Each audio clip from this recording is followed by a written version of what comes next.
Most people think accountability is someone else's job. The media will expose it. Law enforcement will make arrests. The courts will stop abuses. Someone, somewhere, will step in. After all, it's their job. But lately, it's become clear that those with power don't seem to believe that they have to live within the framework of a rules-based order. After 10 years dominating our headlines and the world's collective attention, Trump has shown the powerful that if they lack any shame or sense of honor whatsoever, they can weather the storm. Whether it's the handling of the Epstein files and the neglect by law enforcement of his countless victims, or insider trading and corruption by members of Congress, or ICE murdering people in the streets, we see lots of protest, a clear desire among the people for accountability, but no action by those in real positions of power. No repercussions for the abusers, no justice for the victims. And the institutions designed to protect us, the courts, congressional ethics committees, the Constitution itself, compromised, corrupted, weak. So what happens when it's revealed that Chief John Roberts mischaracterized the millions of dollars in commissions his wife was awarded by firms that regularly appear in front of the Supreme Court? There have been dozens of cases where the outcome has implications for Chief Justice Roberts' household income. And it appears that years' worth of his financial disclosure forms were inaccurate at best, falsified at worst. Americans' faith in democracy is falling. Our trust in the media is at an all-time low. Congressional approval ratings continue to reflect a nation in agreement about one thing: that those we send to Washington to represent us simply don't. And the Roberts Court, their decisions are becoming more and more unpopular with the majority of Americans. And still we wait. Someone just has to do the right thing, right? This feeling that you've probably been feeling for a long time is exactly what fascists exploit. They provide easy answers to complex questions. They promise to overuse overwhelming force to bring order and discipline. The fascist wants you to keep waiting for someone else to do the right thing, to do what needs to be done.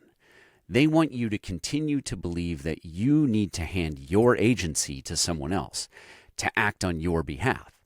They want you to feel hopeless until you feel you have no choice left but to give that agency to them.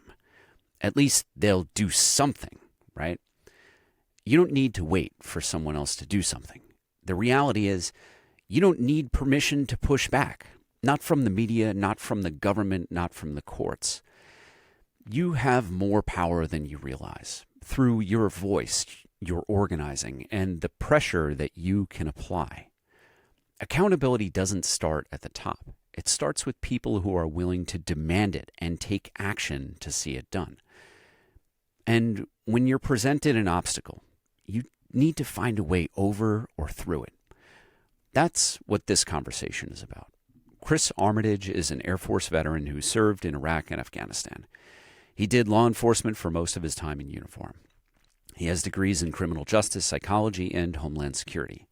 Chris is the first person that I've asked to join the show as a guest for a second time. At the center of this episode is his examination of Chief Justice John Roberts, the Supreme Court, and the growing concerns around corruption, conflicts of interest, and the court's role in expanding executive power. In this conversation, we talk about how when the most powerful judicial officer in the country acts as if the rules don't apply to him, we don't just throw up our hands and give up on the idea that no one is above the law. We talk about what everyday Americans, including you, can actually do about this. Because if the people at the top aren't going to police themselves, then the pressure has to come from somewhere else. It has to come from you. So if you're serious about going on offense, then this is where it starts. Not waiting, not assuming someone else will handle it, but understanding the moment and choosing to act. I'm Kris Goldsmith, and this is On Offense. Now let's get into it.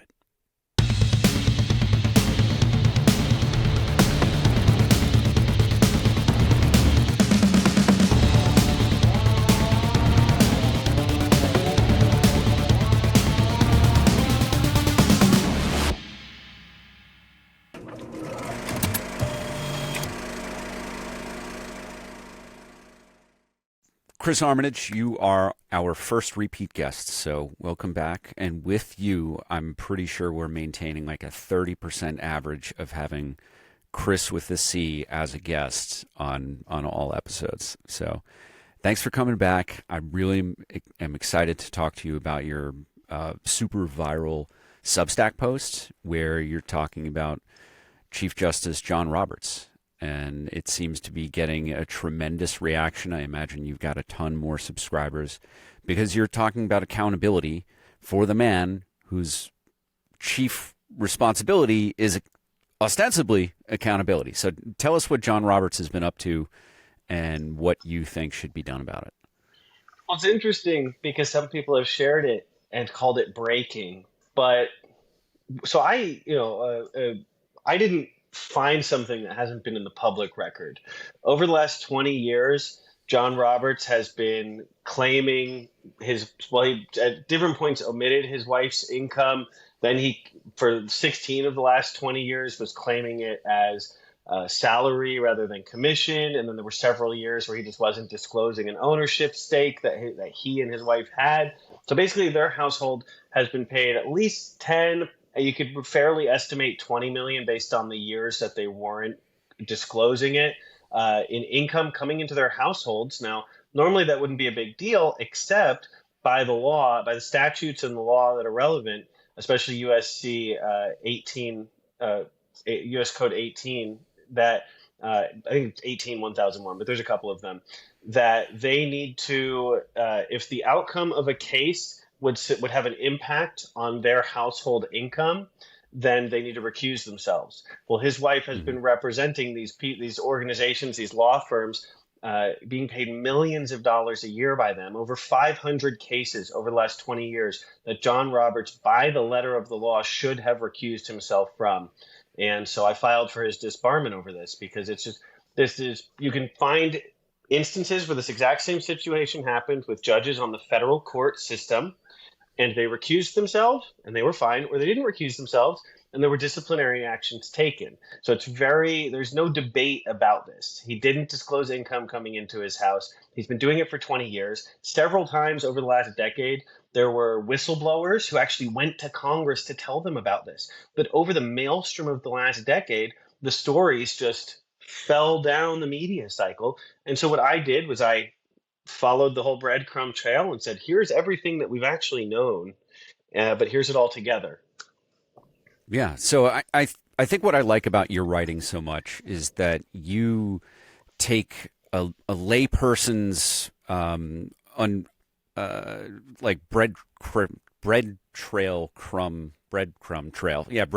trail approach so that anyone can follow it. It's not a complex legal argument because a lot of the legal language is written in plain English.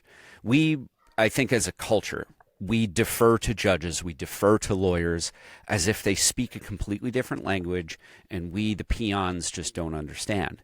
But we are a democracy. It's not something that we're not supposed to participate in. And one of the codes that you cite is 28 U.S. Code 455, the disqualification of justice, judge, or magistrate judge. It doesn't say just judges at lower courts. It says justice. I think it's pretty clear that Congress intended to put restraints even on the Chief Justice. That's what you're saying, right? Absolutely. The appearance that certain people are above the law, whether it's Donald Trump or Chief Justice Roberts, is just an appearance.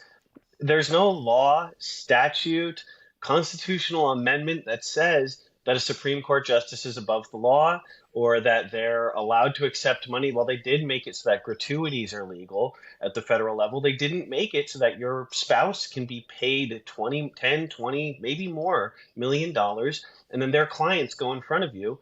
And also your rulings very reasonably could be expected to influence your spouse's and your household income. And so, I appreciate you sharing the specific language of the code.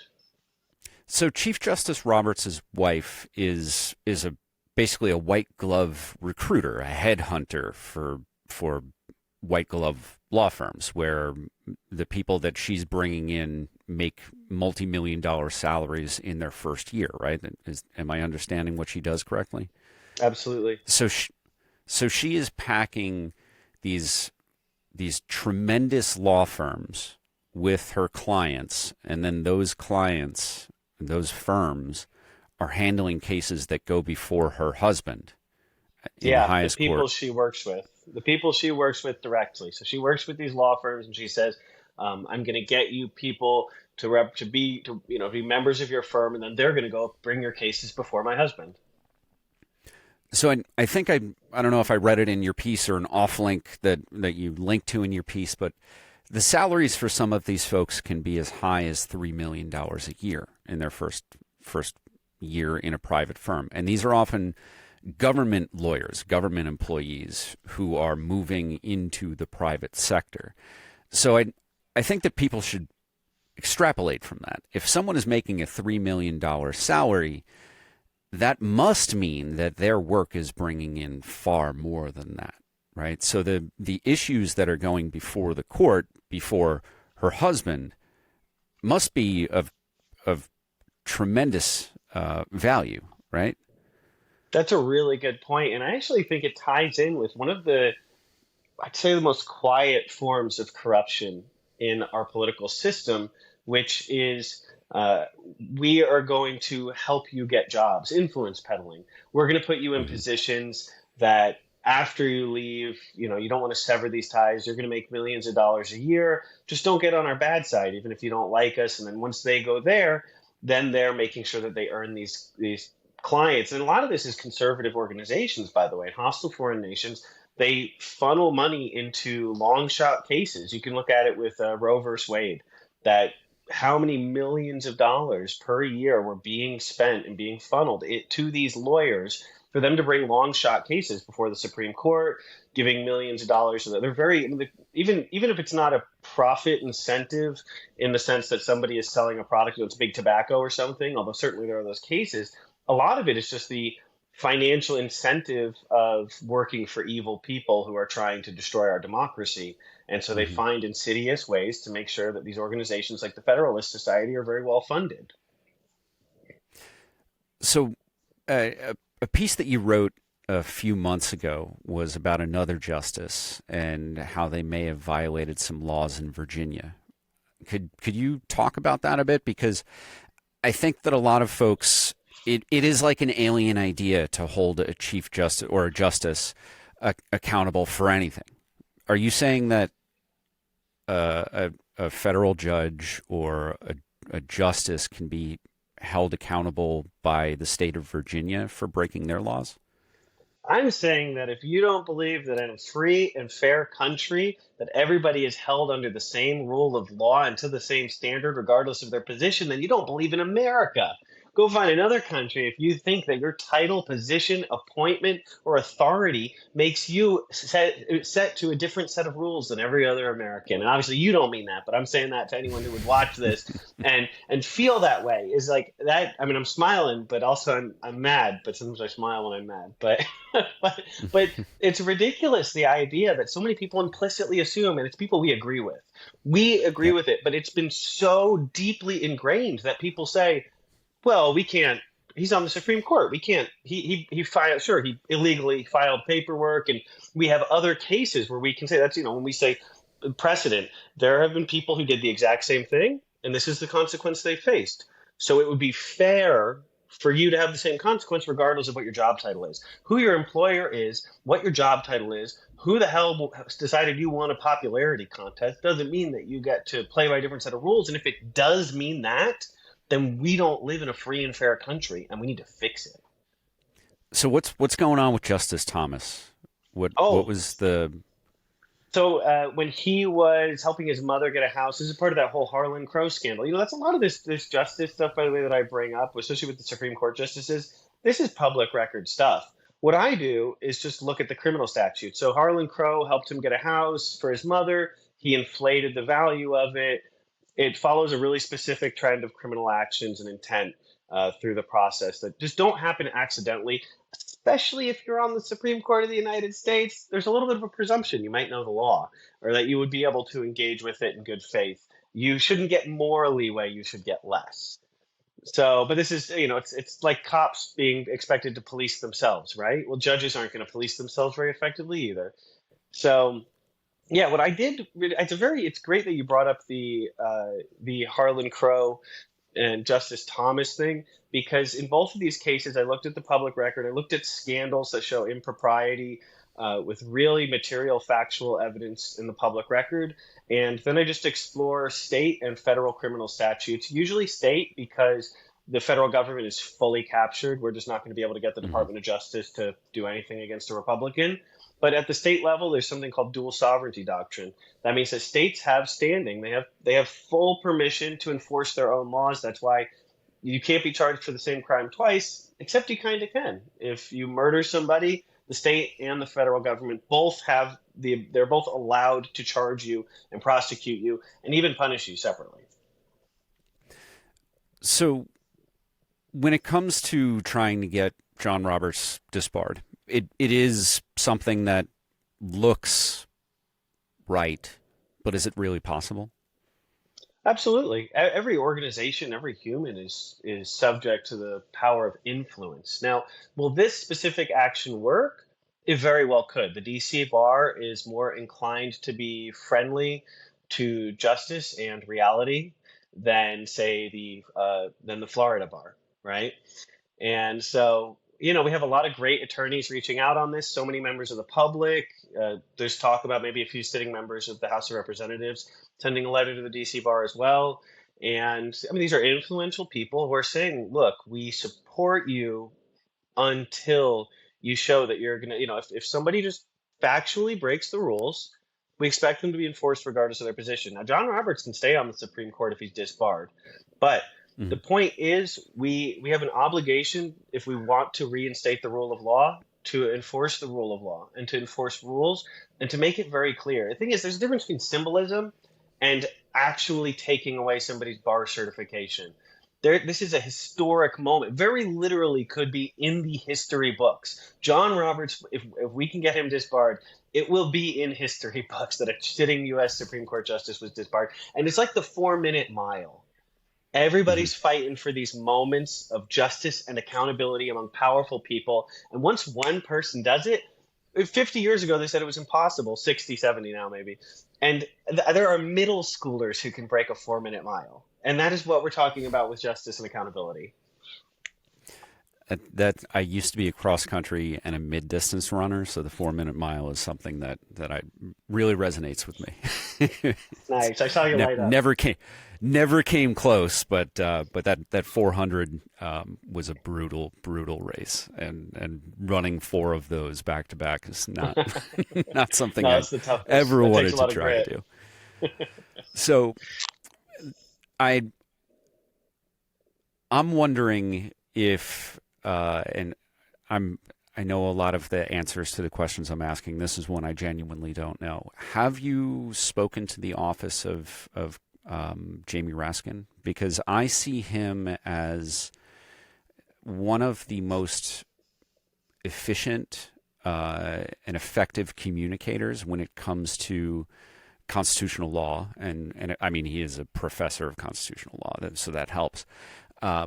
But when it comes to accountability, he is among the best. Have you interacted with his office about these ideas at all? Because I ask because I imagine that this would be the kind of thing that he would be like, yes, this is a no-brainer. And if anyone in Congress is writing a letter and doesn't include his name on it, I I feel like that would be a mistake. So have you reached out to them? Have they reached out to you? No, that's a really fantastic idea. And, part of why a lot of times I don't reach out to federal officials just because I recognize that, part of why I focus on states so much and cities is we have real power there that we're just not using. But at the federal Hmm. level, most of what they have is performative. But I think that's a really good point. And I'll also say that Housemember Raskin, he is actually launching an investigation that the Existentialist Republic first reported on 4 months ago. So in Tell December, us about that. yes, in December, we did a story about Jared Kushner and how New York AG Letitia James could criminally prosecute him because the company that he gets bribed through. They very clearly on their filing paperwork, they claimed that they're going to do one thing. They've never done that thing, and all of the revenue that they generate comes from a separate activity, which is foreign influence and foreign lobbying, which they're not also qualified or permitted to do legally. And so under the New York State Martin Act, they could be criminally pursued for that, and him and Jared Kushner in particular, because it's his signature on that stuff. And she can investigate it she can prosecute it without proving intent, and she can investigate it just based on a reasonable suspicion. She doesn't have to go to anybody for permission to investigate it. Mm-hmm. And so we did that story 4 or 5 months ago, and now Housemember Raskin is doing an investigation on that. But again, the investigation, that all they have is this like toothless, but I mean, even if you don't have teeth, you still got to eat, right? And so that's what he's doing. But I really like that idea, and I think maybe we could talk to some folks in our community and see if we could coordinate more directly with his office, because that's a great idea. Now you do have a Discord community, right? Am I making that up? Almost 1,000.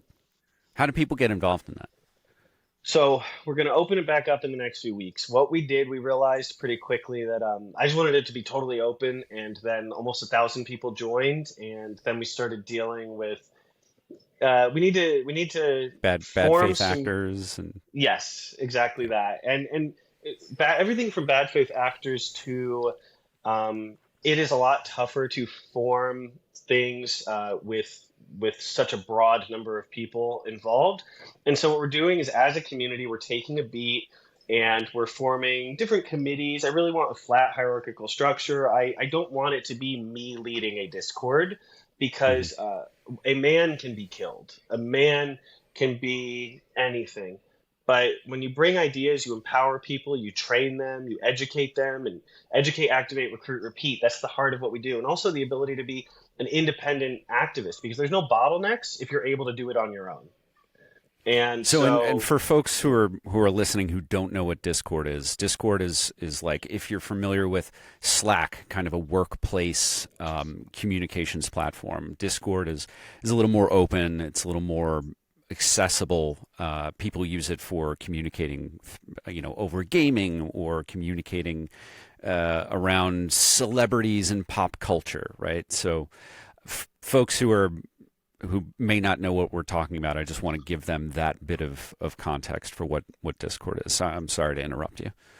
No worries. No, that's good. It's important context. And that's, for me, I'm hoping that the Discord community can support that idea of empowering everybody to pick up tools themselves, not to wait to ask permission to be an activist, to be the most effective activist they can. Because a lot of how these ideas for effective activism were formed came from me communicating and basically doing exit interviews with people leaving activist organizations or who had stopped showing up. And what I found was they felt like they were going to 10 meetings to do one thing, or they weren't being listened to. And the answer isn't make everybody listen to you and your ideas. The answer is to give you the tools so you can help make them happen as effectively as possible. And also not to make people do things they're less interested in. We want to match up the issue that you care the most about with the type of effective activism that's going to be most motivating for you. And so you care about Israel-Palestine? Okay, then we are going to, and you hate knocking on doors? All right, let's get you sending emails and letters and whatever it is, kind of matching those two up, and just, because we'll be a more effective movement. I mean, that's the heart of a movement. You're not going to create change with, by having a dictator to fight a dictator, right? Yeah. Yeah, and that is one of the things that I truly did get out of the military, the concept of, and like beat into who I am, of train the trainer, of make sure that every time that you're teaching someone something or helping them with something, make it so that they understand it well enough that they can train the next person to do it. That's the entire idea around the Anti-Fascist Book Club at Vietnam Veterans, the other V starting organization, Veterans Fighting Fascism.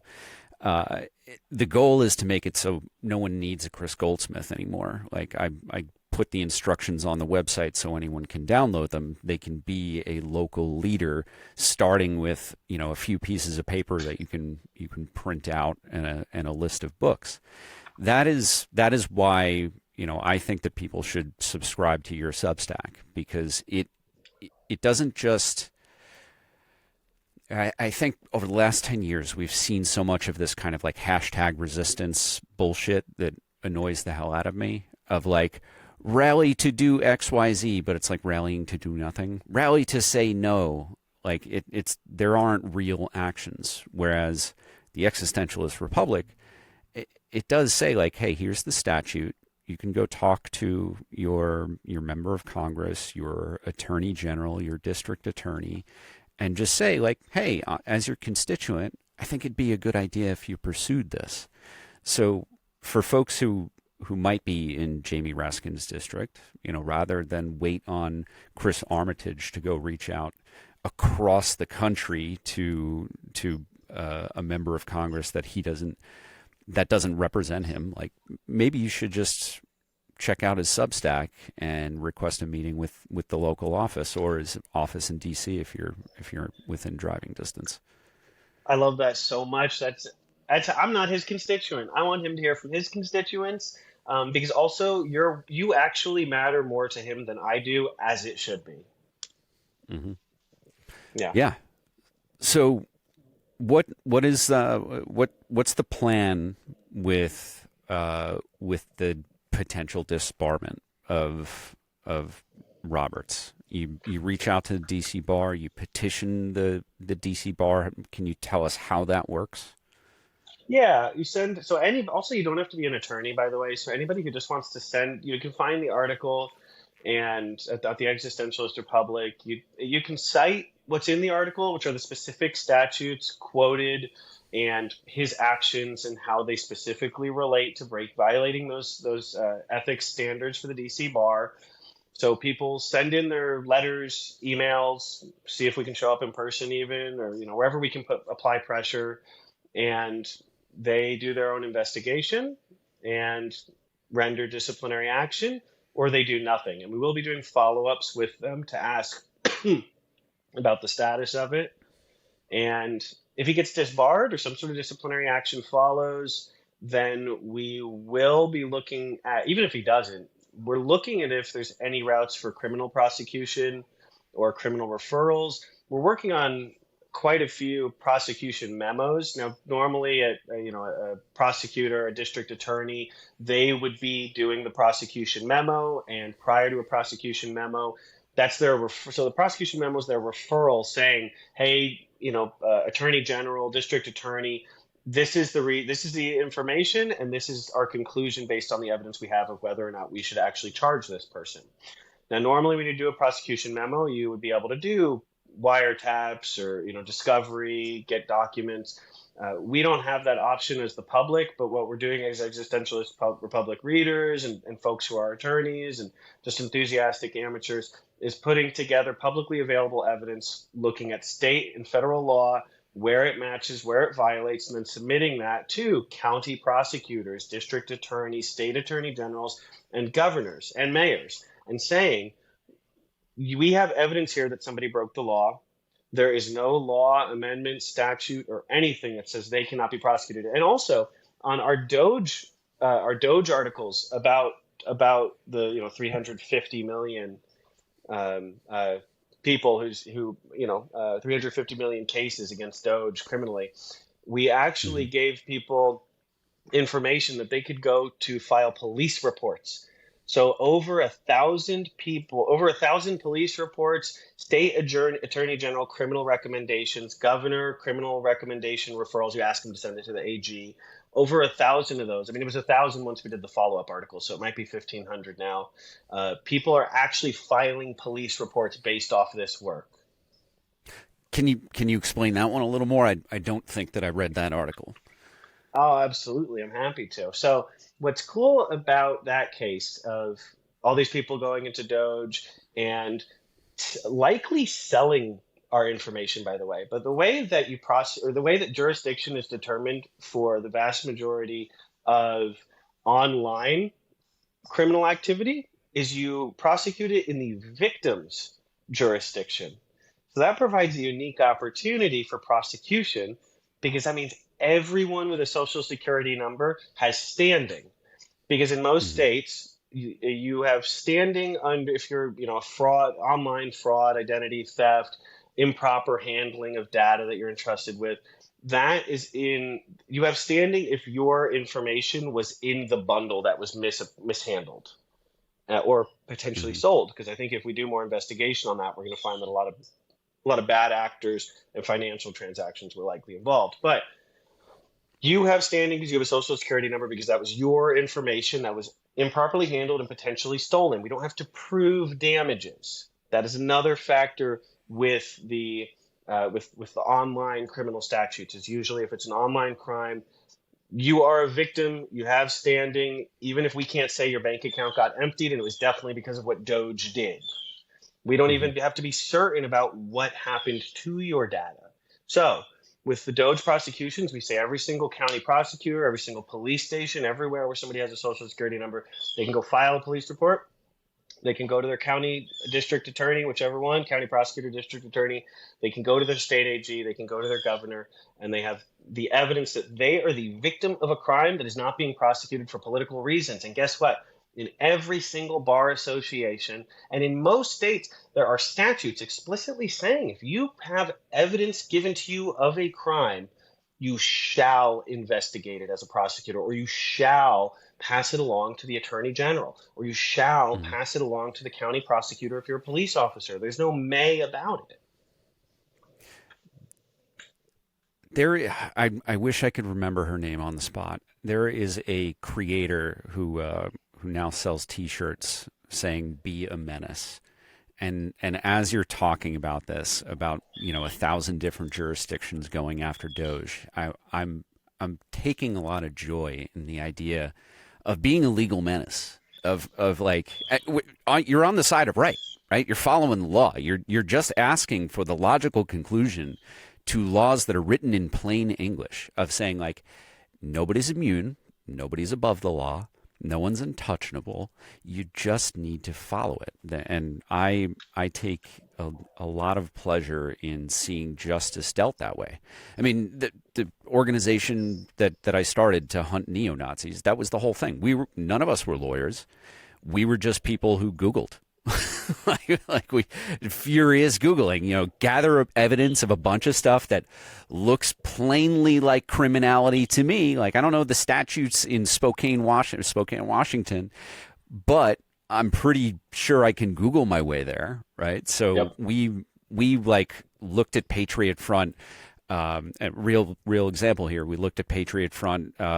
Unicorn Riot released videos of this hate group going and spray painting and destroying an LGBTQ mural, right? So we didn't know the hate crime laws in Washington State. We just looked them up, and then we paired those plain readings of the law with screenshots of the video that Patriot Front shot of themselves committing what turned out to be a hate crime.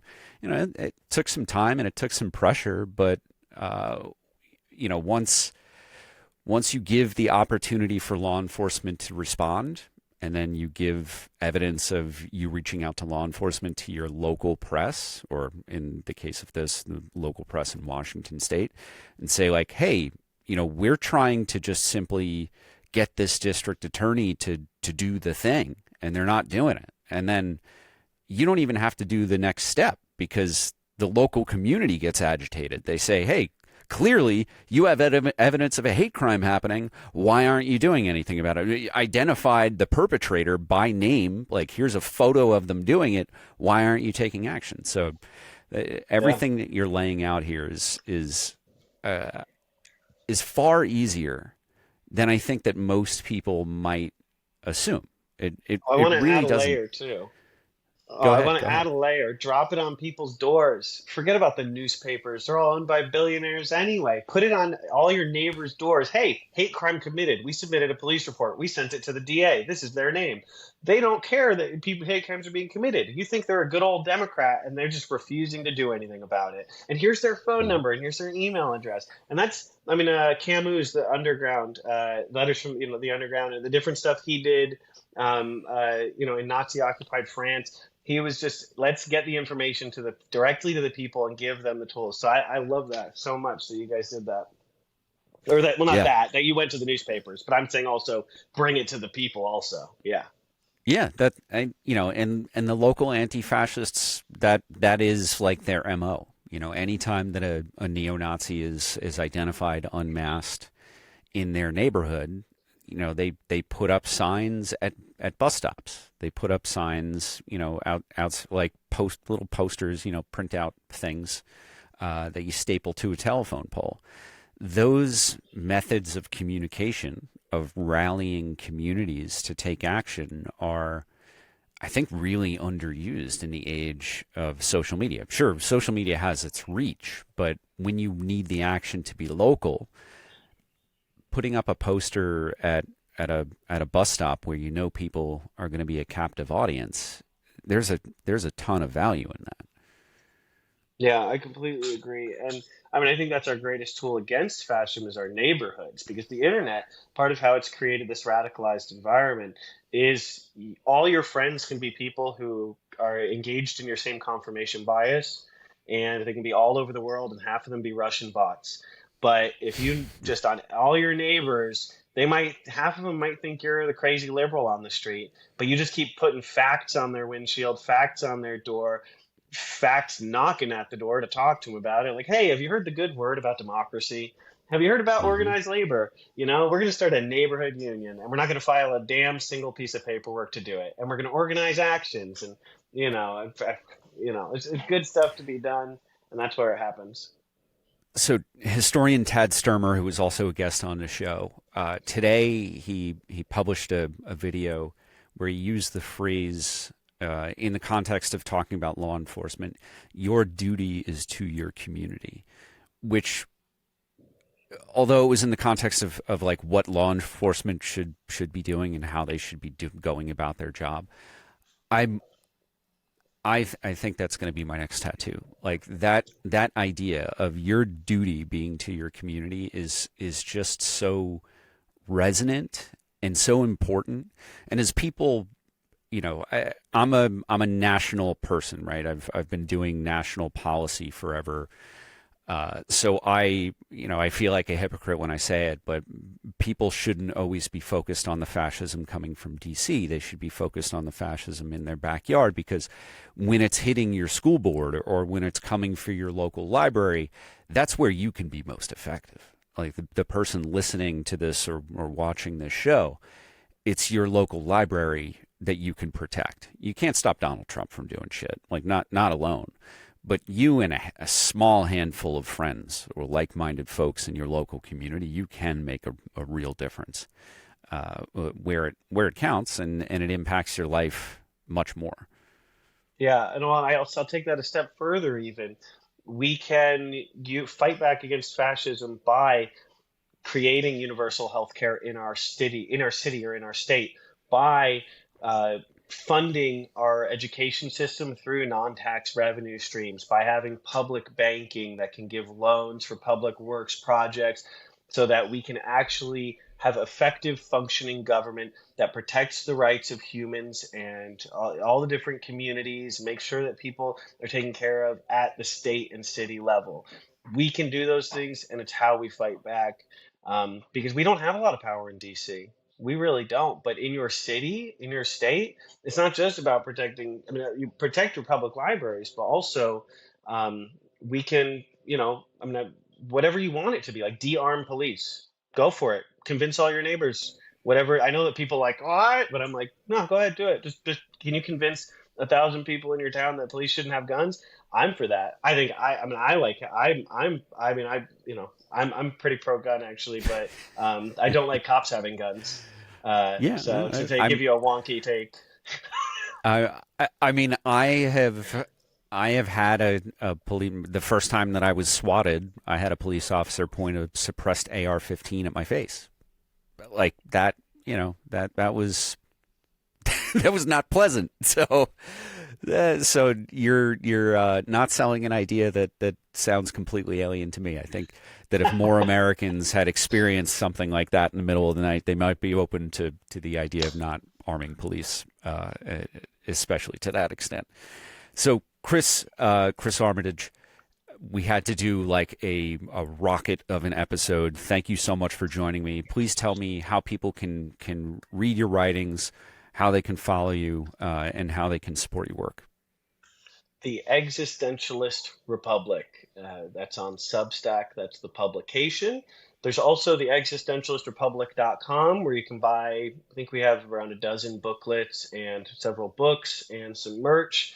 And you can get everything we've ever published, 3 full-length books and 12 booklets and 4 pieces of anti-fascist model legislation and probably some other stuff that I'm forgetting right now, all for free in the shop at buymeacoffee.com/VER. It's all listed for $0.00.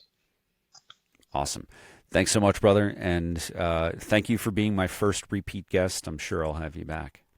Please do. I could talk to you much longer. You're awesome and you run a great show, and I appreciate you. Don't let the fascists or those enabling them convince you that you're powerless. Don't let them convince you that the rule of law doesn't exist and that you should just put your head down and hope that they don't come for you. Don't wait for someone else to act. You have agency. Your emotions, whether it's anger at watching the injustice or sadness from witnessing institutions and people you believed in fail, or regret from your own inaction. Let those emotions serve as the fuel that moves you to action. Commit to engaging in just one act of resistance today. You can go to theexistentialistrepublic.com to find everything that Chris Armitage writes. Look for his piece on holding Chief Justice John Roberts accountable for having mischaracterized his wife's source of income and for failing to recuse himself from cases that his household has a direct financial interest in. Read it, share it, and follow Chris's instructions on writing a letter to the D.C. Bar Office of Disciplinary Counsel. Don't just assume that someone else listening to this podcast is going to do this and that you don't need to.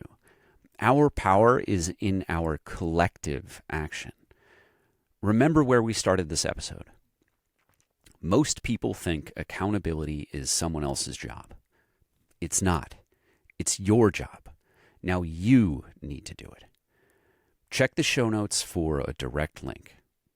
Gina Kim is the producer for On Offense, and this show is edited by the Lombardos for Valor Media Network. If you want to help this show succeed, please make sure you're subscribed wherever you get your podcasts and that you set your app to download every episode. Also, make sure you're subscribed to the Valor Media Network on YouTube. And finally, if you'd like to support my work directly, please consider becoming a paid subscriber to On Offense on Substack. I'm Kris Goldsmith, and this was On Offense. See you next time.